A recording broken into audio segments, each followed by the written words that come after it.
obbolummaa jennee wanti nu waywaannu furmaata barbaadu mee wala barbaannu kuwaa micha deemeeti jala hawwaannu mee wala gaafannu adda addatti yaannu mee walii fataanu wanama walittaanu.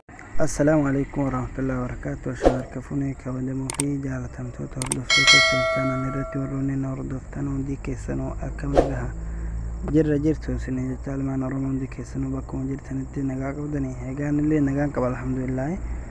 Egaa har'a application ajaa'ibaa takka qabadde isiniif dhiyaadheen jira. Innis maal ni hojjettan haala kamiin keyboardii keenya jijjiirannee haala ajaa'ibaatiin haala keyboardii keenya haala ajaa'ibaatiin haala bareedaa ta'een jijjiirannee haala ittiin tafayyaduu dandeenyu kan waliin ilaallu ta'a.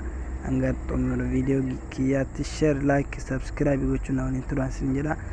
Egaa gamanumaan gara barumsa keenya waggaa dabarruu kana appilikeeshinichi isa kamni jechuun keessaan oolu isa kamni appilikeeshin kana haala kamiin argannee jechuu dandeessan Play keessan keessas illee argachuu dandeessanii akkasumaan immoo nu description box irra isiniif kaa'a jechaadha. Gabaabumatti description box irra isiniif kaa'a haala isin argachuu dandeessanii isin jedha. Mee amma warra Play irraa buufatu haala kamiin buufata kan jedhu kan waliin ilaallu ta'a. Mee bakka search kanarratti akkam jettanii barreessanii keyboard jettanii barreessan kunoo haala kanaan sinif jira jechaadha. Kana amma irratti dhoynaa jechaadha. Dhugaarra dhoyneera anneen booda install godhatanii jechaan amma waan install godhadhee keessaa qabuufu kunoo haala kanaan open jedheetu meetti asheenuu open jedheen tisheenaa jechaadha. Amma dhugaa haala kanaan open jedheetti isheenee haala kamiin nuuf dhufa kunoo haala kanaan dhugaa nu dhufeen booda amma mee keyboardii keenya haala bareedaa ta'een jijjiirrachuudhaaf jecha mee amma asirratti dhiyeessina agarsiisuu jecha. Kana amma bifa bareedaa bifa haala ajaa'ibaa ta'een jijjiirratanii tafayyaduu dandeessanii kunoo haala kamiin waan hedduu bifa garaagaraa of keessaa qaba. Kana isin kan barbaadan irraa filattanii tafayyaduu dandeessanii jechaadha. Amma fakkeenyaaf kana keessaa takka filadhee waan irra dhiyoo haala kamiin irra godhana amma kana filadhuune kana dhugaan filadheen booda kanatti dhoytanii jechaadha. Dhugaa haala kanaan itti dhoytaniin booda sinii irratti sinii hidhameera jechaadha. Ifama beeksisni kanaa watti sinitti kana beeksisni kanaa kun yeroo isin dhufummoonu kunoo X gama mirgaatiin jirtu tana dhahuudhaan irraa balleessanii jechaadha. Kunoo haala kanaan yoo jijjiiranne haala kana ajaa'ibaa. Egaa bifa isaa bifa garaagaraa hin waan biraa moonu kunoo as keessaas download godhatanii waan baay'ee of keessaa qabaa keessa deemtanii ilaaltanii haala kanaan kan amma download godhan jira. Mee kan downloading goone takka irra dhiyeessina agarsiisuu fakkeenyaaf mee fakkeenyaaf kam mee kanarra dhiyeessina agarsiisu kanarratti urgaan dhaheen booda kunoo haala kamiin download nu godha asirratti dhoynaa jechaadha. Haala kanaan amma download nuuf godhu jira jechaadha. Kunoo haala kanaan download nu godhe jechaadha. Achi booda irratti dhoynaa jechaa akka barbaanne keyboardii keenya yaani duuba isaa bifa biraatiin godhachuudhaaf jechaadha. Kunoo kana hoo haala kanaan haala isinif bareedeen toshachuu dandeessanii jechaadha. Fakkeenyaaf ka amma suuraa duubaa kana akka qubeen kun akka mul'atu gochuudhaaf kana itti faramtanii jechaadha. Raayiti kanatti guuttanii haala kanaan qubeen dhokateeru kun ni mul'ata jechaadha. Amma haala kanaan hudduduubni isaa ni dukkanaa'a jechaadha.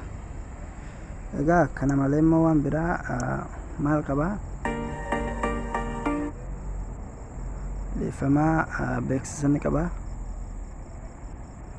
Achi booda kanarra ammoo waan biraa ammoo settingii isaa kana keessa sheentanii ni sirreeffatanii jechaadha.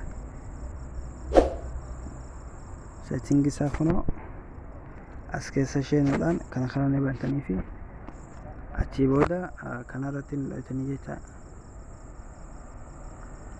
ka jalqabaa kuni bakka barreeffamaa kana saayizii isaa xixiqqaa gurguddaa nama fakkeenyaaf haala kanatti guutee ilaaluun bakki barreeffamaa sun maal fakkaata kan jedhu walii ilaalaa jechaadha.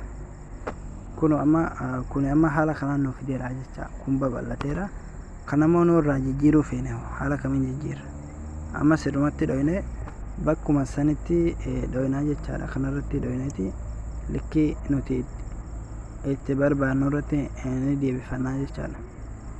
kunoo haala kanaan amma haala kamiin jedhame halaalluyi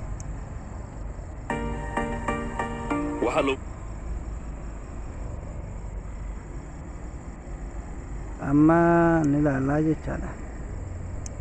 amma garaallu kun haala ajaa'ibaatiin likkiitti nuuf deebi'eera jechaadha. amma seetingii biraa ni jira. kun immoo nu sagalee watti barreessinuu kana haala kamiin watti barreessinuu kan jecha sagalee akkam akka kennu sagalee waan baay'ee of keessaa qaba. kunoo jecha kun haala kana kunis haala kana kunis haala kana kanallee keessa deemtanii akka barbaaddaniin irratti hidhachuu dandeessanii sun filannoo keessanii inuma sin agarsiisa malee hin baana. haala ajaa'ibaatiin kan isin barbaadan irra kaachuu dandeessanii jechaadha. achii booda kan biraa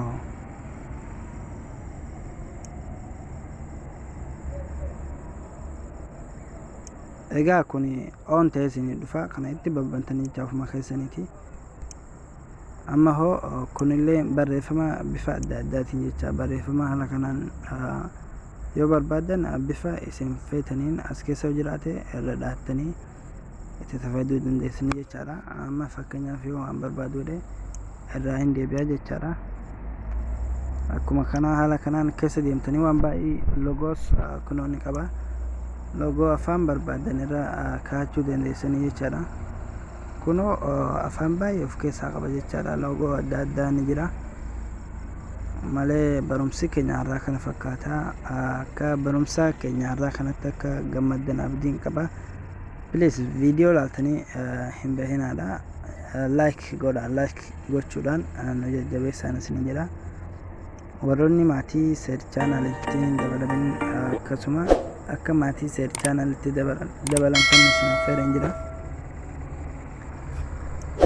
egaa barumsi keenya irraa kana fakkaataa. hanga viidiyoo biraatiin walitti deebinutti nagaa hannaaf turan isin jedha. like gochuudhaan nu jajjabeessaa isin jedha ijoollee Oromoo. kanaafuu nagaa hannaaf turan isin jedha. barumsa biraatiin nama walitti deebinutti nagaa hannu eega.